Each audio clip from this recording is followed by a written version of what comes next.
Hello বন্ধুরা, কেমন আছো তোমরা সবাই? আশা করি ভালো আছো। আজকে শুরু করব পিএসসি ক্লার্কশিপ প্র্যাকটিস সেট 9 1 থেকে 40 পর্যন্ত জিকে। খুব মজাদার, ইন্টারেস্টিং। তো যদি তোমরা আমার চ্যানেল প্রথম দেখো আজকে, তাহলে অবশ্যই সাবস্ক্রাইব করবে, লাইক করবে, শেয়ার করবে, আর কেমন পড়াচ্ছি কমেন্ট বক্সে কমেন্ট করবে। ঠিক আছে, তো শুরু করতে যাচ্ছি। প্রথম প্রশ্ন, সিন্ধু সভ্যতার অধিবাসীদের প্রধান জীবিকা ছিল কৃষি। সিন্ধু সভ্যতা বা সন্ধব সভ্যতা বা হরপ্পা সভ্যতা। সিন্ধু সভ্যতার সময়কাল হচ্ছে 2400 খ্রিস্টপূর্ব থেকে 1700 খ্রিস্টপূর্ব। অনেক বইতে থাকে 2450 থেকে 1750ও থাকে।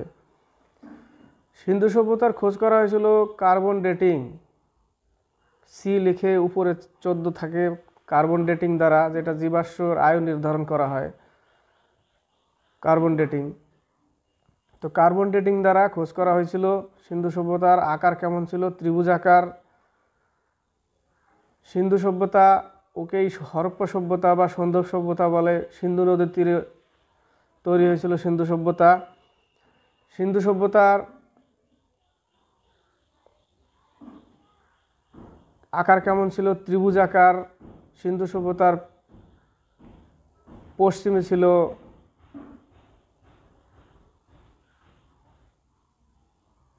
পশ্চিমী স্থল বালুচিস্তান, পূর্বে ছিল আলমগীরপুর উত্তরপ্রদেশ, উত্তরে ছিল মাদা জম্মু কাশ্মীর, আর দক্ষিণে ছিল দাইমাবাদ মহারাষ্ট্রে।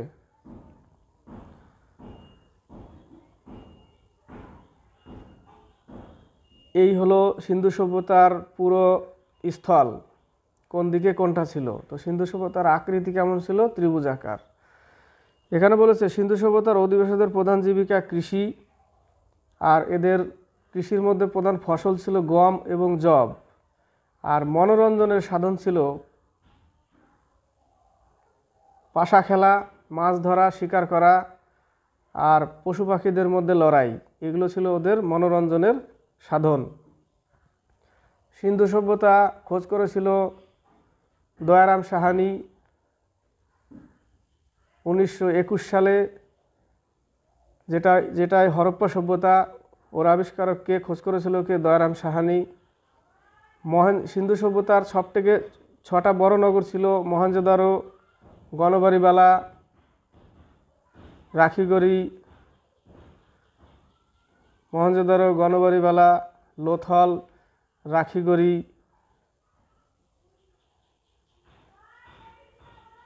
সুরকদ্দা, আর একটা ছিল। এর 6টা ছিল। সবথেকে বড় শহর ধোলাবিরা। 6টা ছিল সবথেকে বড় শহর। এর মধ্যে সবথেকে মেন ছিল, 6টা ছিল শহর, এর মধ্যে সবথেকে বড় শহর ছিল মহেঞ্জোদারো, যাকে মাউন্ট অফ ডেড বা মৃতের স্তূপ বলা হয় মহেঞ্জোদারো। মহেঞ্জোদারোর খোঁজকর্তাকে রাখালদাস ব্যানার্জি 1922 সালে। হরপ্পার খোঁজকর্তাকে দয়ারাম সাহানি 1921 সালে। হরপ্পা কোথায় অবস্থিত? হরপ্পা হচ্ছে পাকিস্তানের সাহিওয়াল জেলা, আর মহেঞ্জোদারো পাকিস্তানের লারাকানা জেলা। হরপ্পা হচ্ছে রাবি নদীর তীরে অবস্থিত, মহেঞ্জোদারো সিন্ধু নদীর তীরে অবস্থিত, যাকে মহেঞ্জোদারোকে কি বলে, মাউন্ট অফ ডেড বা মৃতের স্তূপ। আরও অনেক প্রশ্ন আছে, যেরকম হরপ্পা সভ্যতা বা সন্ধব সভ্যতা, যে সিন্ধু সভ্যতা বা হরপ্পা সভ্যতা, এই সিন্ধু সভ্যতার একে যে সিন্ধু সভ্যতা বলেছিল জন মার্শাল 1924 সালে, যে এটা একটা নগরীয় সভ্যতা। প্রশ্ন ছিল, লাস্ট একটা ক্লাসে করেছিলাম, যে সিন্ধু সভ্যতা একটা নগর পরিকল্পিত সভ্যতা। কারণ সব জিনিস, ঘরবাড়ি, সব কিছু সব সিস্টেমে ছিল, তাই না? ঘরের দরজা সব ভেতরের দিকে ছিল, রাস্তার দিকে কোনো দরজা ছিল না, সেইভাবে ঘরগুলো বানাতো। সিন্ধু সভ্যতা গ্রিড পদ্ধতি গ্রহণ করত। সিন্ধু সভ্যতার পাকা ইট যেগুলো পোড়াতো সেগুলোকে টেরাকোটা বলতো। সিন্ধু সভ্যতার লোকেরা মিষ্টির জন্য মধু ব্যবহার করত। যাতায়াতের জন্য 1 চাকা বা 2 চাকার গাড়ি, মোষের গাড়ি বা বলদের গাড়ি বা গরুর গাড়ি ব্যবহার করত। সিন্ধু সভ্যতার ইম্পর্টেন্ট প্রশ্ন, সিন্ধু সভ্যতার যে লোথল, সেটা হচ্ছে সিন্ধু সভ্যতার একটা ডকইয়ার্ড অর্থাৎ বন্দরগাহ। এটা ইম্পর্টেন্ট প্রশ্ন। স্বাধীনতার পর ভারতের সবথেকে বেশি স্থল কোথায় পাওয়া যায়? গুজরাটে। এটাও ইম্পর্টেন্ট প্রশ্ন। লোথাল হচ্ছে একটা বন্দরগাহ, ডকইয়ার্ড, যেখানে চালের প্রমাণ প্রথম পাওয়া যায় লোথালে। সিন্ধু সভ্যতার কালীবঙ্গনে কি পাওয়া যায়? ঘোড়ার অস্থি। এর আগে বলেছিলাম কালীবঙ্গন হচ্ছে রাজস্থানে অবস্থিত, লোথাল হচ্ছে গুজরাটে অবস্থিত। কালীবঙ্গনে কি পাওয়া গেছিল? আয়না চিরুনি, সোনো পাউডার, লিপস্টিক, এগুলো পাওয়া গেছিলো। ঘোড়ার অস্থি এবং জমি চাষ করা যে হালের রেখা, দাগগুলো, সেটা প্রমাণ পাওয়া যায় কালীবঙ্গনে।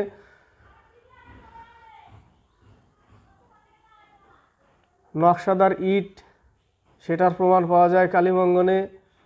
ঘোড়ার অস্থি আর নকশাদার ইটের প্রমাণ পাওয়া যায় কোথায়? কালীবঙ্গনে।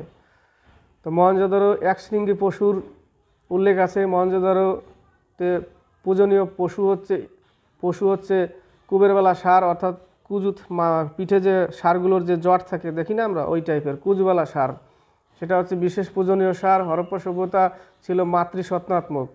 হরপ্পা সভ্যতার লিপি ছিল ভাবচিত্রাত্মক, অর্থাৎ ভাবা যেত, পড়া যেত না। সেই জন্য হরপ্পা সভ্যতাকে রেখেছিল কাঁস্য যুগে, প্রোটো হিস্টোরিক, ব্রোঞ্জ এজ বলা হতো, পড়া যেত না। তাদের লিপি ছিল ডান দিক থেকে শুরু করতো, বা সাইডে আসতো, শেষ না হলে আবার বা সাইড থেকে ডান দিকে যেত। তারপরে প্রশ্ন থাকে যে স্বস্তিক চিহ্ন কোন সভ্যতার দান? হরপ্পা সভ্যতার দান। শিবের পূজা প্রথম উল্লেখ পাওয়া যায় সিন্ধু সভ্যতা থেকে।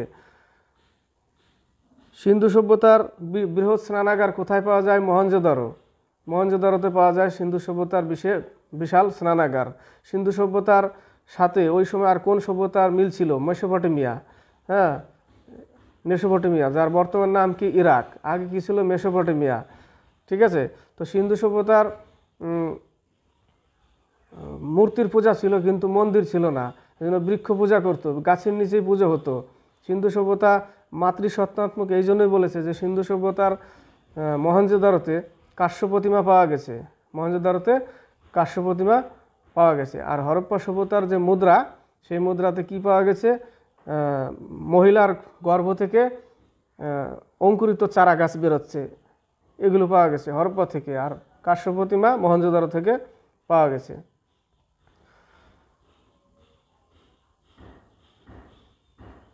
সিন্ধু সভ্যতার আরও ইম্পর্টেন্ট প্রশ্ন, ইম্পর্টেন্ট মধ্যে দেখো, স্বাধীনতার পর সবথেকে বেশি স্থল কোথায় পাওয়া যায়? গুজরাট। বন্দরগাহ লোথল, গুজরাটে অবস্থিত। আর সবথেকে বড় মহেঞ্জোদারো। আর ভারতের সবথেকে হলো ধোলাভিরা, যেটা গুজরাটে অবস্থিত। ভারতের সবথেকে বড় হচ্ছে ধোলাভিরা, যেটা হচ্ছে গুজরাটে অবস্থিত। ইউনেস্কো দ্বারা বিরাসত স্থল ঘোষণা করা হয়েছে ধোলাভিরাকে। কোথায় অবস্থিত? গুজরাটে অবস্থিত। তো সিন্ধু সভ্যতার বললাম অনেক। আর মনোরঞ্জনের সাধন কী ছিল? শিকার। স্বস্তিক চিহ্ন হরপ্পা সভ্যতার দান। ইম্পর্টেন্ট প্রশ্ন যে হরপ্পা সভ্যতা বা সিন্ধু সভ্যতার ধ্বংসের কারণ কি? বন্যা। এটাও ইম্পর্টেন্ট প্রশ্ন, কিন্তু অনেক বইয়ে অনেক রকম থাকে, অনেক জায়গায় আগুন দেয়, কিন্তু অ্যাকচুয়ালি আমরা মেনে থাকি বন্যা। সিন্ধু সভ্যতার ধ্বংসের কারণ হচ্ছে বন্যা। মোটামুটি সিন্ধু সভ্যতা একটু বললাম।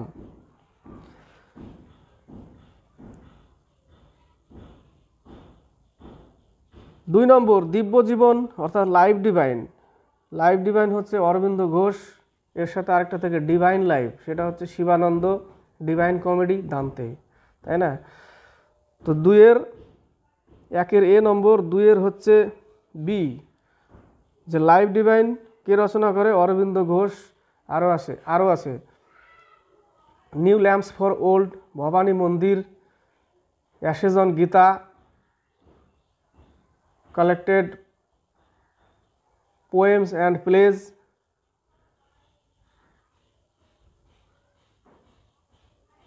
কি বললাম? ভবানী মন্দির একটা, তো এটাই আছে, Divya Jiban, life divine, Bhavani Mandir, ashes on Gita, new lamps for old, collected poem and pledge, এগুলো হচ্ছে অরবিন্দ ঘোষের লেখা। অরবিন্দ ঘোষ একজন বিদ্রোহী ছিলেন প্রাথমিক প্রথম জীবনে তিনি। আরেকটা আছে যেটা হচ্ছে দ্য সিনথেসিস যোগা, এটা হচ্ছে অরবিন্দ ঘোষের লেখা। তো অরবিন্দ ঘোষ তার লাইফে প্রথম তিনি বিদ্রোহী ছিলেন, শেষ জীবনে তিনি সন্ন্যাস হন। এটা প্রশ্ন থাকে যে প্রথম লাইফে একজন বিদ্রোহী ছিলেন, শেষ জীবনে তিনি সন্ন্যাসী হন। কে কে অরবিন্দ ঘোষ।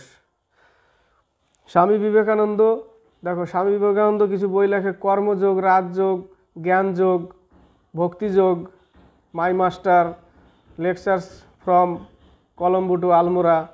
স্বামী বিবেকানন্দই বলেছিল প্রথম যে আমরা চলতি কথায় বলি যে ফুটবল গীতা পাঠ অপেক্ষা ফুটবল খেলা অনেক ভালো, তাই না? তো মানে বলেছিল যে গীতা পাঠের থেকে ফুটবল খেললে স্বর্গের কাছাকাছি পৌঁছে যাওয়া যায়। এটাও বলেছিল জাগো উঠো, ততক্ষণ পর্যন্ত চলতে থাকো যতক্ষণ তুমি তোমার গন্তব্যে পৌঁছে না যাও। এটা বলেছিল স্বামী বিবেকানন্দ। স্বামী বিবেকানন্দ 1893 সালে শিকাগো ধর্ম সম্মেলনে প্রথম ভাষণ দেয় স্বামী বিবেকানন্দ। স্বামী বিবেকানন্দ নাম কে দেয়? রাজস্থানের ক্ষেত্রী অজিত সিং। তার ছোটবেলার নাম নরেন্দ্রনাথ দত্ত। ডান পিঠে ছিল ভূতের ভয় দেখাতো, আমরা পড়েছি, তাই না? স্বামী বিবেকানন্দ সিস্টার নিবেদিতাকে সিস্টার বলেছিল, যার আসল নাম হচ্ছে মার্গারেট এলিজাবেথ নোবেল। তাকে সিস্টার বা ভগিনী নিবেদিতা বলেছিল। তার লেখা হচ্ছে গ্রেট হিন্দুইজম হচ্ছে তার অ্যাগ্রেসিভ হিন্দুইজম হচ্ছে তার লেখা, সিস্টার নিবেদিতার।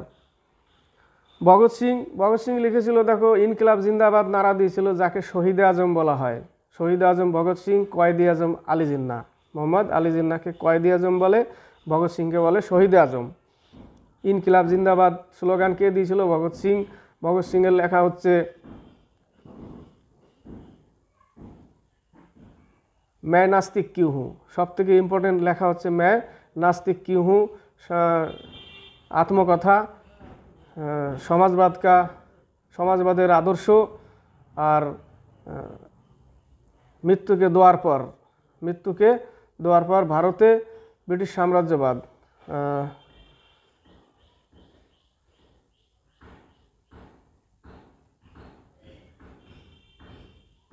ভারতে ক্রান্তিকারী সাম্রাজ্যবাদ। এগুলো ছিল তার লেখা।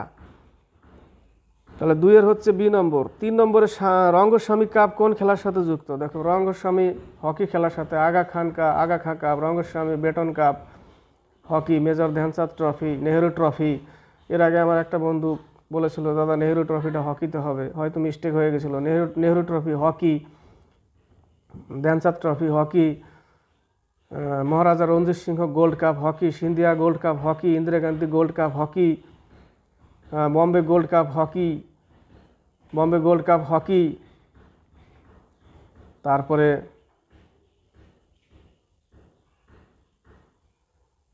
আরও অনেক lady Ratan Tata gold cup hockey. তো হকির সাথে অনেক খেলা, অনেক কাপ যুক্ত। এবার হচ্ছে গল্ফ, যেরকম Walker Cup, Ryder Cup, Dolphin Cup, Walker Cup, Dolphin Cup. তারপরে 3টে মনে পড়ছে, আরেকটা মনে পড়ছে না।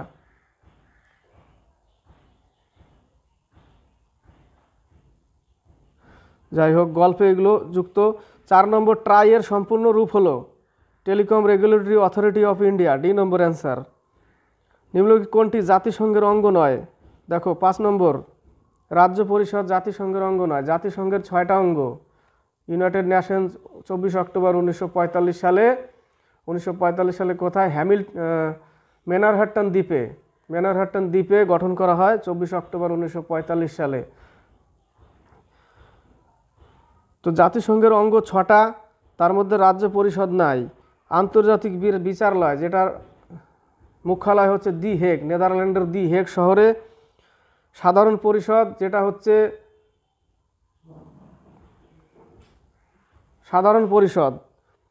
এটা একটা নিরাপত্তা পরিষদ।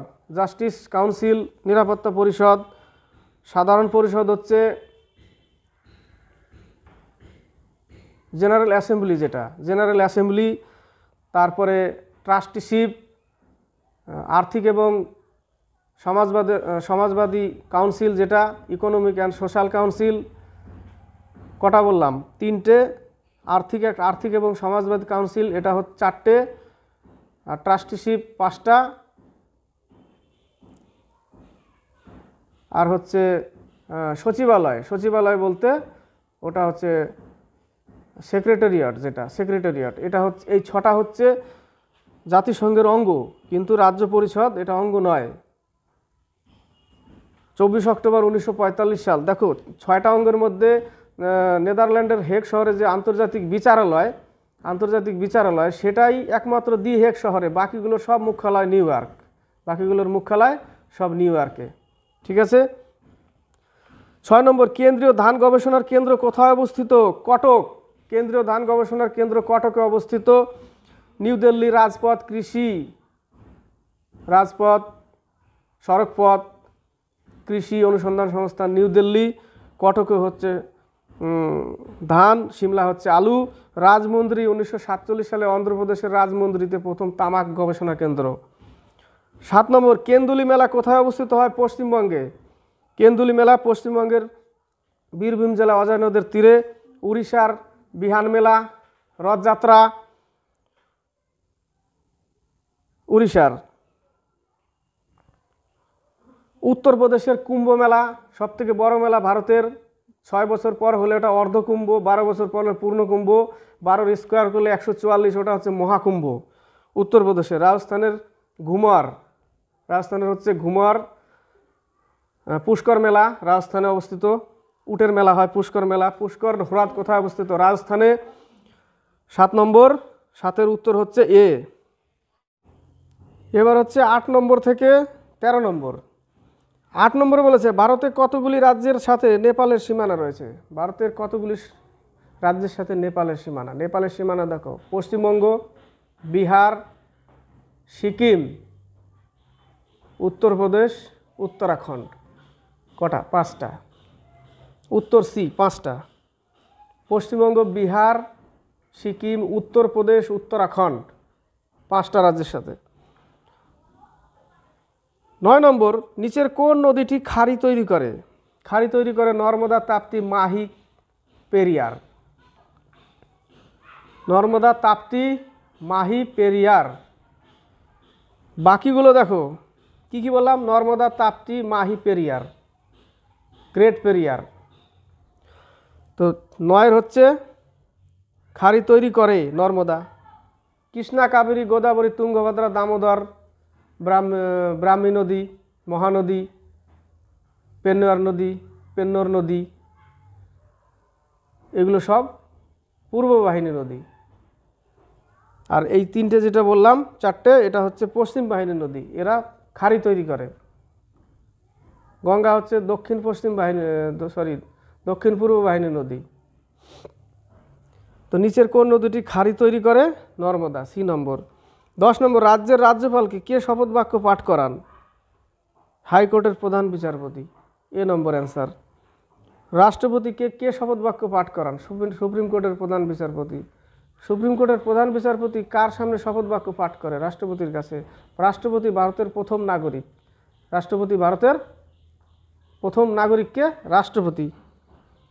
উপরাষ্ট্রপতি লোকসভা, রাজ্যসভার এরা সদস্যরা একে নির্বাচন করে, উপরাষ্ট্রপতিকে।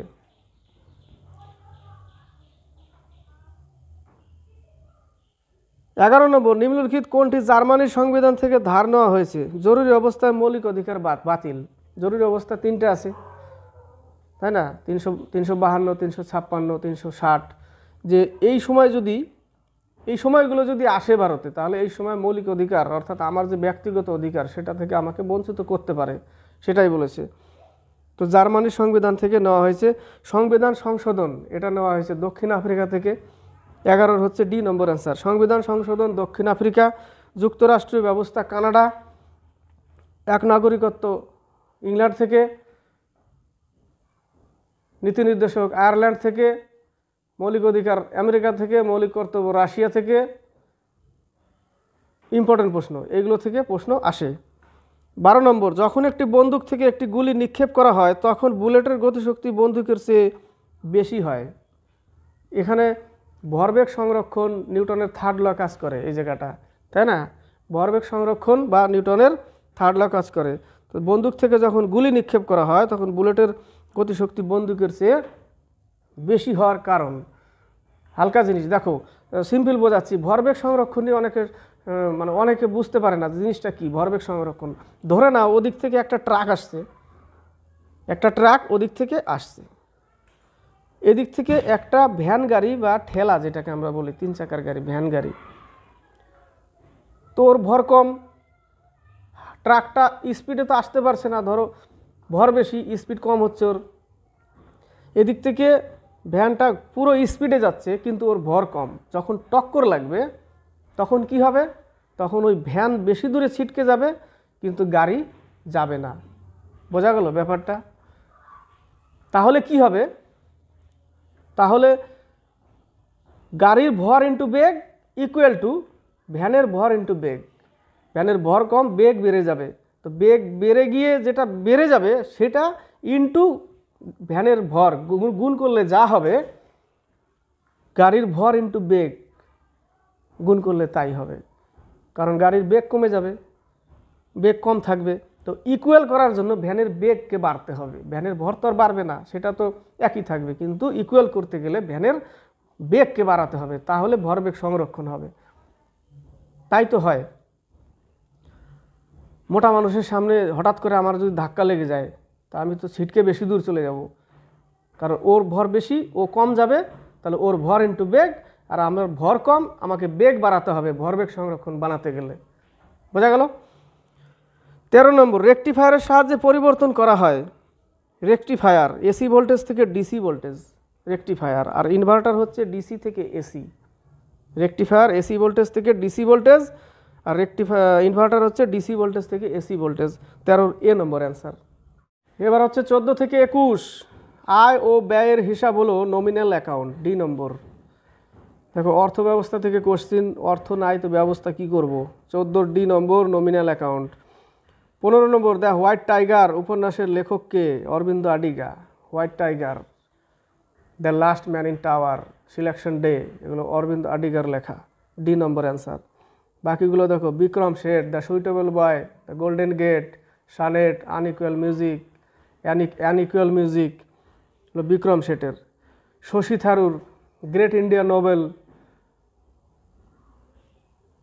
An era of darkness, the British empire in India, ওটা হচ্ছে শশী থারুরের। আর কে নারায়ণ দেখো, Malgudi days, R K Narayan, the guide, the bachelor of arts, the dark room, the financial experts, waiting for Mahatma, এগুলো সব আর কে নারায়ণের লেখা। 16 নম্বর, পৃথিবী দিবস কোন দিন পালন করা হয়? 22 এপ্রিল, 22 মার্চ, এ নম্বর অ্যান্সার। 22 মার্চ হচ্ছে বিশ্ব জল সংরক্ষণ দিবস, 27 মার্চ হচ্ছে বিশ্ব রঙ্গমঞ্চ দিবস, থিয়েটার দিবস, 21 মার্চ হচ্ছে বানিকি দিবস, অর্থাৎ বানিকি দিবস বলতে অক্সিজেনের অভাবে যেটা ওয়ার্ল্ড ফরেস্ট্রি ডে, অক্সিজেনের অভাবে গাছপালা লাগানো, ওয়ার্ল্ড ফরেস্ট্রি ডে 21 মার্চ। 17 নম্বর, হিট অ্যান্ড রান শব্দটি কোন খেলার সাথে যুক্ত? বেসবল।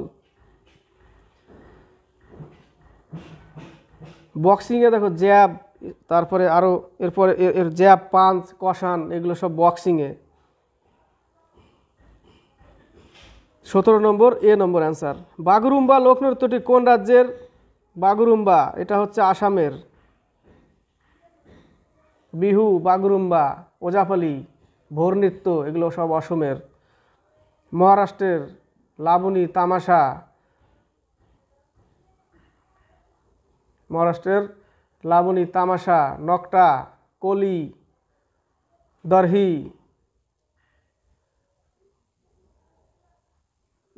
তারপরে মহারাষ্ট্রে কি বললাম? লাবণী, নকটা, কলি, দরহি, তামাশা, এগুলো সব মহারাষ্ট্রের। কলি, নকটা, কলি সব মহারাষ্ট্রের। পাঞ্জাবের দেখো গিদ্দা, ভাংরা, বৈশাখী উৎসব, এগুলো কি সব পাঞ্জাবের। বিহারের ঝুমরি। তো 18 নম্বরে হচ্ছে বাগরুম্বা কোথাকার, অসমের, সি নম্বর অ্যান্সার। 19 নম্বর ঘনাদা চরিত্রটির সৃষ্টি করেছিলেন প্রেমেন্দ্র মিত্র, টেনিদা নারায়ণ গঙ্গোপাধ্যায়। ঘনাদা হচ্ছে প্রেমেন্দ্র মিত্র, ঘনাদা। সত্যজিৎ রায়ের লেখা দেখো, প্রফেসর শঙ্কু, জটায়ু, তপসে, ফেলুদা, এগুলো সত্যজিৎ রায়ের। নারায়ণ দেবনাথের বাটুল দ্য গ্রেট, নন্টে ফন্টে, হাদামোদা, এগুলো সব নারায়ণ দেবনাথের। রাজশেখর বসুর হচ্ছে কৃষ্ণকলি। রাজশেখর বসুকে পরশুরাম বলা হয়। পরশুরামও একটা চরিত্র গল্প, পরশুরাম। রাজশেখর বসু কি বলা হয়, পরশুরাম। 20 নম্বর কোন মুঘল সম্রাটের শাসনকালে নাদির শাহ ভারত আক্রমণ করেছিলেন? মোহাম্মদ শাহ, সি নম্বর। মোহাম্মদ শাহকে রঙ্গিলা বাদশাহ বলা হয়, কারণ দরবারে ঘাগরাচলি পরে চলে আসতো। কি পরে চলে আসতো? ঘাগরাচলি। খুব রঙ্গিলা ছিল, মেয়েদের সাথে বেশি মিশতো, ওই জন্য বলেছে ওকে রঙ্গিলা বাদশাহ, Mohammad Shah, C number answer. বাকিগুলো দেখো দুই একটা। বাহাদুর শাহ জাফর দ্বিতীয়, এ স্বাধীন মহাবিদ্রোহের সময়, অর্থাৎ সিপাহী বিদ্রোহের সময় ছিল। 1857 সালে যখন মহাবিদ্রোহ হয়, সিপাহী বিদ্রোহ, তখন বাহাদুর শাহ ছিল অন্তিম মুঘল সাম্রাজ্যের সিংহাসনে বসেছিল, অন্তিম মুঘল বাদশাহ বাহাদুর শাহ। ডি নম্বরে দেখো ফারুকশিয়ার, একে ঘৃণিত ব্যক্তি বলা হয়। কি বলা হয়? ঘৃণিত ব্যক্তি, ফারুকশিয়ার। 20 নম্বরের সি। 21 নম্বর গৌতম বুদ্ধ তার বাণী প্রথম কোথায় প্রচার করেন? তার বাণী প্রথম সারনাথে দেয়, যাকে ধর্মচক্র প্রবর্তন বলা হয়, উত্তরপ্রদেশের সারনাথে। সবথেকে বেশি উপদেশ দেয় শ্রাবস্তিতে গৌতম বুদ্ধ। তার গৃহত্যাগকে বলে মহাবিনিষ্ক্রমণ। ধর্ম যে উপদেশ দেয়, ধর্মচক্র প্রবর্তন, গৃহত্যাগকে বলে মহাপরিনির্বাণ। তার জ্ঞান প্রাপ্তি হয়েছিল বোধগয়া। কোথায়? বোধগয়া, পিপল গাছের নিচে, নিরঞ্জনা বা ফাল্গু নদীর তীরে। কোন দিন? বৈশাখী পূর্ণিমার দিন। ওর জন্ম বৈশাখী পূর্ণিমার দিন, মৃত্যু পূর্ণিমার দিন, আর জ্ঞান প্রাপ্তিও পূর্ণিমার দিন। ওই জন্য বৈশাখী পূর্ণিমা একটা উৎসব বৌদ্ধ ধর্মের। কিসের সাথে? বৌদ্ধ ধর্মের সাথে। গৌতম বুদ্ধকে কি বলা হয়? লাইট অফ এশিয়া, এশিয়ার আলো বলা হয়। জন্ম কোথায়? কাঠমান্ডুর কোথায়? লুম্বিনীতে, নেপালের কাঠমান্ডুর লুম্বিনীতে, কপিলাবস্তুর লুম্বিনীতে, কাঠমান্ডু বলছি, কপিলাবস্তুর লুম্বিনীতে তার জন্ম। এবার হচ্ছে 22 থেকে 29। ভারতের প্রথম ইউরেনিয়াম খনিটি হলো জাদুগোড়া, ঝাড়খণ্ডের জাদুগোড়া। ইউরেনিয়াম, ঝাড়খণ্ডের ঝরিয়া কয়লা খনি। 22-এর সি। বাকিগুলো দেখো কোরবা হচ্ছে ছত্তিশগড়ের কয়লা খনি, যাকে ছত্তিশগড়ের শক্তি ধানী বলা হয়, কোরবাকে। 22-এর সি নম্বর অ্যান্সার। রানীগঞ্জ পশ্চিমবঙ্গের কয়লা খনি, রানীগঞ্জ। পান্না হচ্ছে মধ্যপ্রদেশের হীরার খনি, ডায়মন্ড মাইন্স, হীরার খনি পান্না। হীরা পান্না কেন বলে? মিলে রেখেছে, হীরা পান্না, এটা হচ্ছে হীরার খনি পান্না। কোথায় অবস্থিত? মধ্যপ্রদেশে। 23 নম্বর নিম্নলিখিত কোন জাতীয় সড়কটি পুনে ও হায়দ্রাবাদের সংযোগস্থল করেছে? NH 19, মহারাষ্ট্রের পুনে, হায়দ্রাবাদ। NH 9, NH 7 হচ্ছে যেটা সবথেকে রাষ্ট্রীয় রাজমার্গ, NH 7, যার নাম পাল্টে এখন রয়েছে রাষ্ট্রীয় রাজমার্গ 44। ভারতের সবথেকে বড় রাজমার্গ NH 1, grand trunk road, Sher Shah Suri বানিয়েছিল জম্মু থেকে কন্যাকুমারী। 23-এর বি নম্বর অ্যান্সার। 24 নম্বর ভারতীয় সংবিধানের কোন ধারা অস্পৃশ্যতা দূরীকরণ সম্বন্ধে উল্লেখ আছে? 17 নং ধারায়, সি নম্বর অ্যান্সার। অম্লবৃষ্টির জন্য দায়ী হলো 25 নম্বর। এবার অম্লবৃষ্টির জন্য দায়ী হলো সালফারের অক্সাইড, অর্থাৎ সালফার ডাই অক্সাইড। কার্বনের অক্সাইডকে কি বলে? Carbon dioxide. সালফারের অক্সাইড, সালফার ডাই অক্সাইড। সীসার অক্সাইড, লেড অক্সাইড। 26 নম্বর শামুক দ্বারা পরাগযোগকে কি বলা হয়? মেলাকোফিলি বলা হয়, সি নম্বর। অ্যান্টোমোফিলি, এটা হচ্ছে কীটপতঙ্গ দ্বারা পরাগ ঘটানো। আর চিরেটোরিফিলি এটা হচ্ছে বাদুড় দ্বারা পরাগযোগ ঘটানো। 27 নম্বর, তেন্ডুলকর কমিটি কী কারণে গঠিত হয়েছিল? দারিদ্র্য পরিমাপ। তেন্ডুলকর কমিটি 2009 সালে গঠন হয়। 28 নম্বর, বাংলার তারিকা আন্দোলনের নেতা কী ছিল? তিতুমির, যাকে মীর নেশার আলী বলা হয়। তিতুমির মীর নেশার আলী, বাঁশের কেল্লা তৈরি করে তিতুমির। বাকিগুলো দেখো। দুদু মিয়া কে ছিল? আমরা আগে যখন পড়তাম স্কুলে তখন বলতো যে দাদু কে ছিল। স্কুলে পরীক্ষা দিত, কোশ্চেন দাদু কে ছিল। তো অনেকে লিখতো দাদু, মায়ের বাবাকে দাদু বলে, বাবার বাবাকে দাদু বলে, এইভাবে লিখে আসতো। আমি তো পারতাম না, তো লিখে আসতো। হয়তো আমিও লিখে দিয়েছি যে দাদু কে ছিল, লিখে দিতাম মায়ের বাবাকে দাদু বলে, বাবার বাবাকে দাদু বলে, এরকম লিখে। কিন্তু অ্যাকচুয়ালি কী জিনিস, যে এ হচ্ছে একজন নেতা, দাদু মিয়া। এটা হচ্ছে ফরাসি আন্দোলনের নেতা। কখন? যে নিচে যে সি নম্বরে হাজি শরীয়তুল্লাহ, এ হচ্ছে ওর বাবা, দুদু মিয়ার বাবা। হাজি শরীয়তুল্লাহ হচ্ছে দুদু মিয়ার বাবা। শরীয়তুল্লাহর মৃত্যুর পরে ও হয় নেতা, কে? দুদু মিয়া। কিন্তু এখানে বলেছে বাংলার তারিকা আন্দোলনের নেতা কে ছিল? তিতুমির, বাঁশের কেল্লা তৈরি করে, যার আসল নাম হচ্ছে মীর নেশার আলী। বি নম্বরে দেখো, সৈয়দ আহমেদ, আলিগড় আন্দোলনের নেতা। সৈয়দ আহমেদ আলিগড় মুসলিম বিশ্ববিদ্যালয় স্থাপনা করে সৈয়দ আহমেদ। 29 নম্বর, জ্যাপ পাঞ্চ শব্দগুলি কোন খেলার সাথে সম্পর্কিত? এটা হচ্ছে পাঞ্চ কিসে দেবে? বক্সিংয়ে। জ্যাপ পাঞ্চ এগুলো বক্সিংয়ে। এর আগে আমি বলেছিলাম একটা ক্লাসে। দাবাতে দেখো, গ্যামবেট, চেকমেট, মিলেট, এগুলো মিলেট, তারপরে গ্যামবেট, চেকমেট, এগুলো দাবা খেলার সাথে যুক্ত।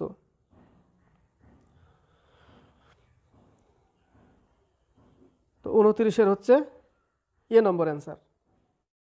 এবার হচ্ছে 30 থেকে 35, অরণ্যের অধিকার কে লিখেছে? Mahasweta Devi. The why girl, Mahasweta Devi. অগ্নিগর্ভা, Mahasweta Devi.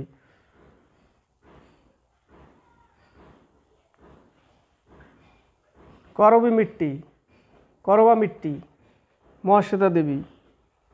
30-এর B নম্বর, আশাপূর্ণা দেবী, প্রথম প্রতিশ্রুতি, আশাপূর্ণা দেবী। বিভূতিভূষণ বন্দ্যোপাধ্যায় লিখেছে দেখো, পথের পাঁচালী, অপুর সংসার, অরণ্যের অধিকার।